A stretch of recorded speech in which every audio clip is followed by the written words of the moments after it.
I just watched a video that spoiled my day. That video also spoiled my nights, and I couldn't actually comprehend the words I heard.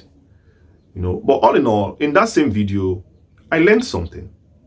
And I learned the reasons why they do not want, Igbo leaders actually do not want Mazi Nnamdi Kanu to leave that cell all these years. He has been languishing there. They refuse to help him. They refuse to even assist his release because of the word I heard in that video. And that video was made by a sitting governor.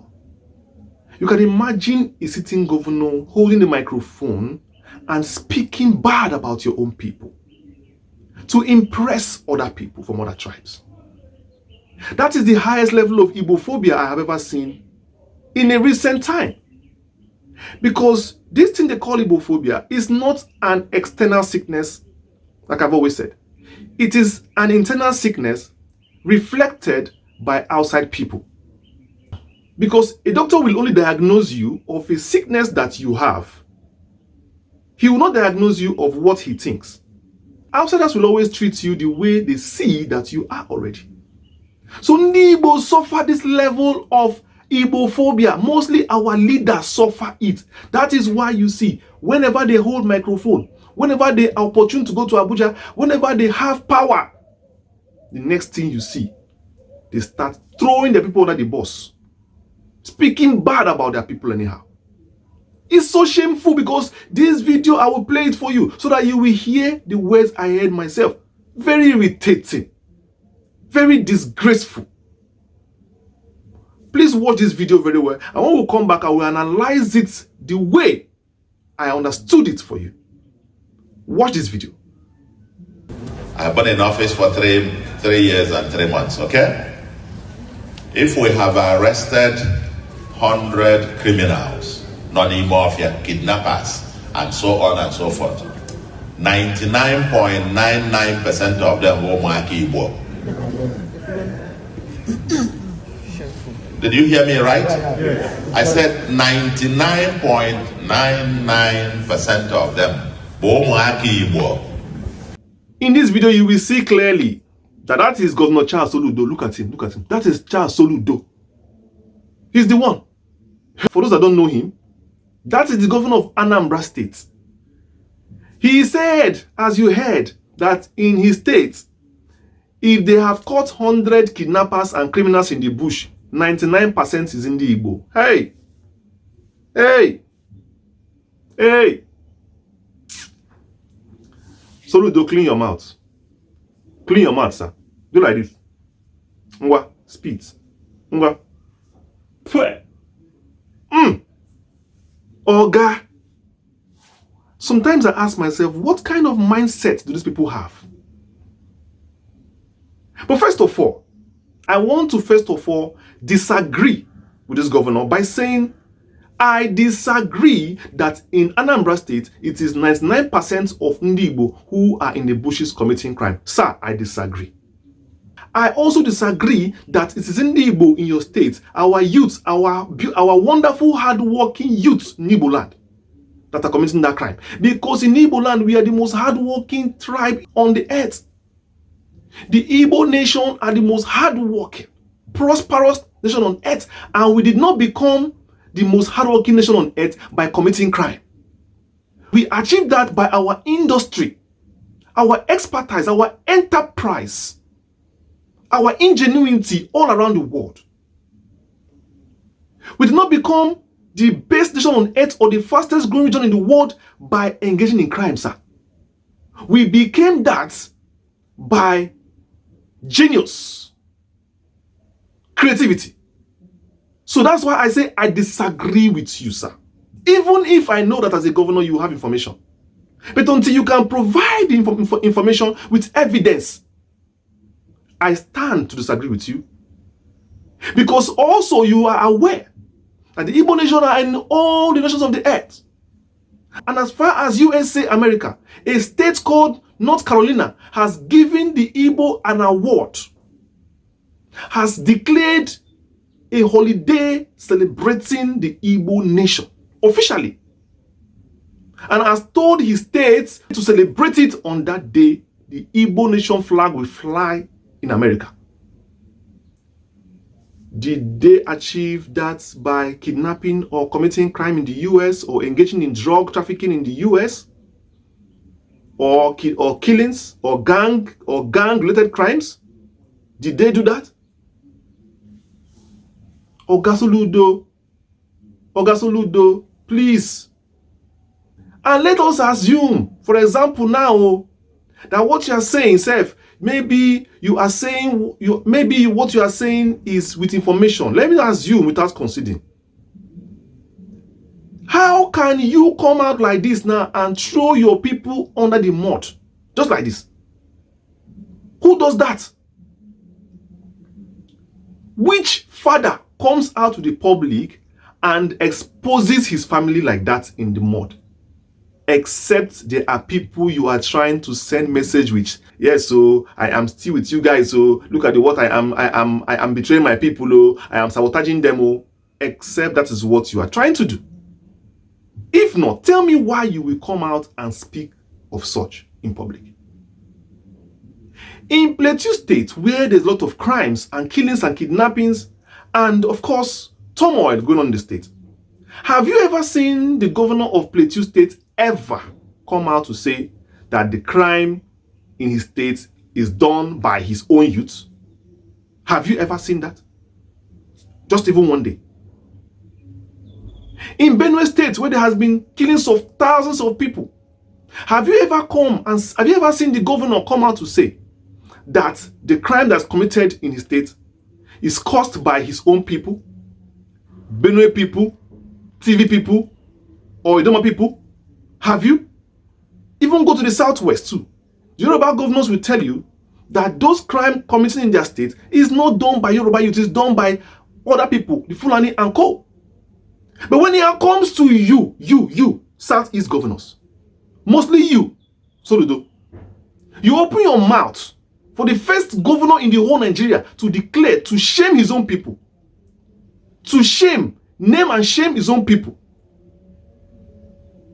Oh my God. My God. Well, I know you're a professor, yes, but it's obvious that you lack emotional intelligence. And that is something you need to have, because I've been watching your statements over time, and it's clear that you keep making this kind of statements, misstatements, missteppings. It's either you know what you're doing, or you just lack emotional intelligence. Are you trying to pander to the Fulani? Are you trying to pander to Nigeria to show that you don't belong with your people? You are also among those who want to throw the Igbos on the mud? Are you trying to pander to Nigeria by selling your people? Is that what you're trying to do? Soludo? Just know that these are the reasons why Nnamdi Kanu has been speaking this particular thing. Because it's obvious that the Igbos have been thrown under the bus. This question that you answered now, who asked you? It's like when a chicken is running in the night. It's either chasing something or something is chasing it. So this statement you made is not ordinary. You know who is intended for. You know what you want to achieve by that. But that is your market you want to sell. Sell your market. But please, it's not good to sell your family as market. It's not good. It's not good at all. You have done what no governor in Nigeria has ever done, to open his mouth and sell his own people. Nobody has done it at all. Nobody has done it. You are the first. You have broken record. This is a record broken. Under your state, NAFDAC came to Onitsha and closed down a whole drug market under your watch, sir. Under your watch. NAFDAC came to Anambra and closed down a whole market. Why? What is happening? The other day you gave Tinubu a chieftain title, whereas we don't see nothing he has done for the state so far to warrant such title. You keep inviting the wrong people, making the wrong statements, and now you have come again to speak like this against your people. Few years ago, before your election, you came to visit Nnamdi Kanu in the cell. Look at the pictures, it's there. You went to the cell to visit Nnamdi Kanu. But up to today, you have never pressed for his release. You just snapped those pictures, and went and put it online. You got some favor for it because people felt you are going to fight for his release. But the man is still in cell till today, and I've never ever seen you use your microphone to say, look and look and look, you want Nnamdi Kanu out. Never. Never. His case does not matter to you. And this statement you made about Nnamdi Igbo looks like exactly the reason Nnamdi Kanu is in that cell, because this is exactly the kind of argument you will go to Abuja to make, and they will get an Igbo man arrested. When a lot of you sit down and say, this Igbo man is getting too loud, let us go to Abuja and report him. You now go to Abuja and report the Igbo man. End of the day, they will come and arrest that Igbo man. All of you will now be happy because this has been the modus operandi. So what did you go to Nnamdi Kanu's cell to do? What? What did you go to do to sell? You know, one thing I like about this life is that, remember Charles Soludo, that you will not be governor forever.